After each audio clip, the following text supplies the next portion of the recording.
নমস্কাৰ welcome back to my ৰেকিয়াফিড YouTube channel তো গাইজ যিসকল পৰীক্ষাৰ্থীয়ে মেট্ৰিকৰ ৰিজাল্টৰ কাৰণে অপেক্ষা কৰি আছে তেওঁলোকৰ কাৰণে ভাল খবৰ কাৰণ আজি মেট্ৰিকৰ ৰিজাল্ট মুকলি হ'ব যিসকলে নিজৰ কোনোবা ৰিলেটিভছৰ বা নিজৰ ৰিজাল্টৰ কাৰণে অপেক্ষা কৰি আছে তেওঁলোকৰ কাৰণে বহুত বেছি ভাল খবৰ কাৰণ আজি কিছু সময় পাছতে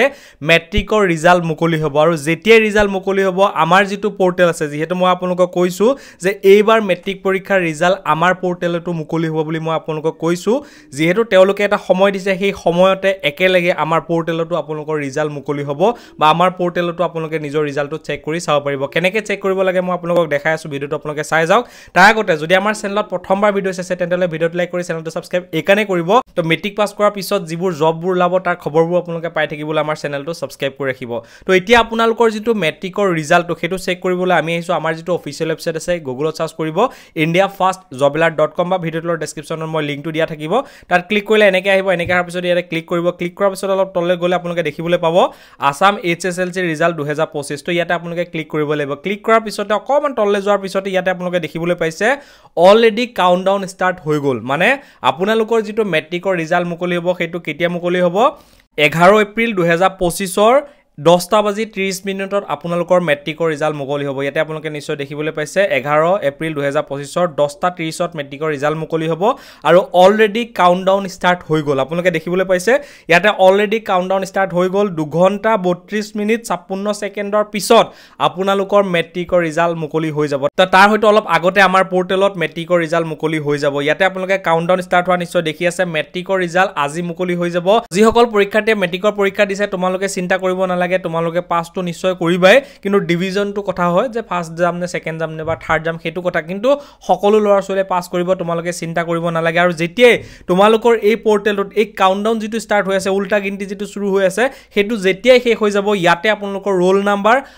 আৰু নাম্বাৰ ভৰাই পেলাই চেন্টাৰ কোড দি পেলাই যেতিয়া সাবমিট কৰিবা লগত ইয়াতে তোমালোকৰ মাৰ্কশিটটো আহি যাব আৰু যেতিয়া তোমালোকৰ মাৰ্কশিটটো আহিব মাৰ্কশিটটো কেনেকুৱাকৈ আহিব মই আপোনালোকক দেখাই দিছো এই যিখন মাৰ্কশিট আপোনালোকে দেখিবলৈ পাইছে এইখন আছে 2024 চনৰ মাৰ্কশিট মই জাস্ট এক্সাম্পলৰ কাৰণে আপোনালোকক দেখাব বিচাৰিছো ইয়াতে আপোনালোকে নিশ্চয় দেখিবলৈ পাইছে এইখন আছে 2024 চনৰ মাৰ্কশিট আৰু মাৰ্কশিটখনতে ইয়াতে আপোনালোকৰ স্কুলৰ নাম লিখা থাকিব ইয়াতে আপোনালোকৰ নাম লিখা থাকিব registration number father name mother name date of birth এই গোটেইখিনি বস্তু এডখত লিখা থাকিব তাৰ পিছতে আপোনালোকৰ কোন কেটা সাবজেক্টত কিমান মাৰ্ক পাইছে প্ৰেক্টিকেলত কিমান পাইছে থিওৰিত কিমান পাইছে টোটেল কিমান পাইছে সেই গোটেই বস্তু এইখিনিতে উল্লেখ থাকিব যদি আমি কওঁ ইয়াতে চাওক আসামিজ সাবজেক্টত থিওৰিত 100 ফুল মাৰ্ক হৈছে 100 তাৰ ভিতৰত পাসিং মাৰ্ক হৈছে 30 মানে 30 মাৰ্ক পালেহে আপোনালোকে পাস কৰি পাৰিব তো পাসিং মাৰ্ক হৈছে 30 আৰু এই লৰাটোৱে ধবা এই সোৱালজনী এক্সাম্পলৰ কাৰণে কৈছো যে 86 পাইছে 86 পালে লেটাৰ হয় তো সাইডতে এল বুলি লিখা আছে চাওক এল মানে লেটাৰ মানে এটো সাবজেক্টত এটো লৰা বা এজনী সোৱালে লেটাৰ পাইছে তাৰ পিছত যদি ইংলিশৰ কথা কওঁ ইংলিশত চাওক ইয়াতে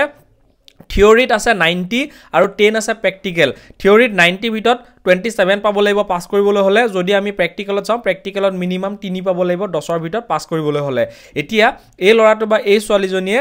থিওৰিত পাইছে তো 68 আৰু প্ৰেক্টিকেলত পাইছে 10ৰ ভিতৰত 10 পাইছে টোটেল 78 হৈছে ঠিক আছে তাৰ পিছত ইয়াতে চাওঁ যদি জেনাৰেল ম্যাথমেটিক্সত ঠিক তেনেকৈ থিওৰিত 90 আছে প্ৰেক্টিকেলত 10 আছে টোটেল যদি গ্ৰেণ্ড টোটেল চাওঁ ইয়াতে টোটেল 82 পাইছে যদি আমি চাওঁ এই লৰাটো বা এই ছোৱালীজনীয়ে 78 গ্ৰেণ্ড টোটেল পাইছে আৰু ম্যাথছত 80 টোটেল পাইছে ইয়াতে চাওক জেনাৰেল সায়েন্সত ইয়াতে টোটেল 82 পাইছে ইয়াতে চাওক থিওৰিত পাইছে টোটেল থিওৰিত পাইছে 72 আৰু প্ৰেক্টিকেলত পাইছে 10 আৰু 82 হৈছে সো সোশ্যাল সায়েন্সত ঠিক তেনেকৈ 80 তেও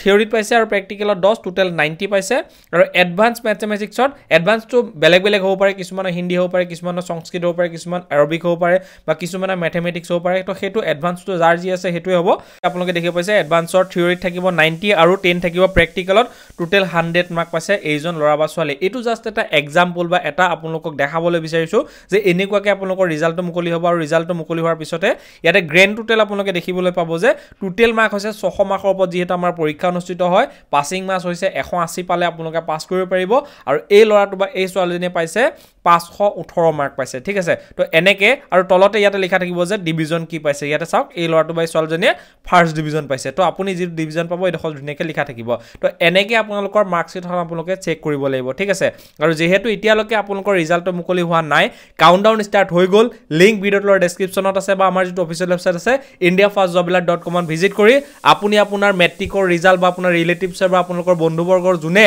মেট্ৰিক পৰীক্ষা দিছে তেওঁৰ ৰিজাল্টটো চেক কৰিব পাৰিব আমাৰ পৰ্টেলতে বেলেগ পৰ্টেলত বহুত বেছি সাৰ্ভাৰ প্ৰব্লেম বা বহুত বেছি প্ৰব্লেম হয় ডাইৰেক্ট আমাৰ যিটো পৰ্টেল আছে সেই পৰ্টেলত ভিজিট কৰিবা ডাইৰেক্ট তোমালোকৰ মেট্ৰিকৰ ৰিজাল্ট ইয়াৰ পৰা আপোনালোকে চাব পাৰিব আৰু আপোনাৰ বন্ধুবৰ্গৰ বা আপোনাৰ কোনোবাই যদি মেট্ৰিক পৰীক্ষা দিছে ৰিজাল্ট কি হ'ল কমেন্ট কৰি জনাব বা আপুনি যদি দিছে তোমাৰ ৰিজাল্ট কি হ'ল কমেন্ট কৰি জনাবা যদি এই ভিডিঅ'টো আপোনালোকৰ ভাল লাগিলে ভিডিঅ'টো লাইক কৰি চেনেলটো সাবস্ক্ৰাইব কৰিবা ভিডিঅ' চাবলৈ ধন্যবাদ জয় হিন্দ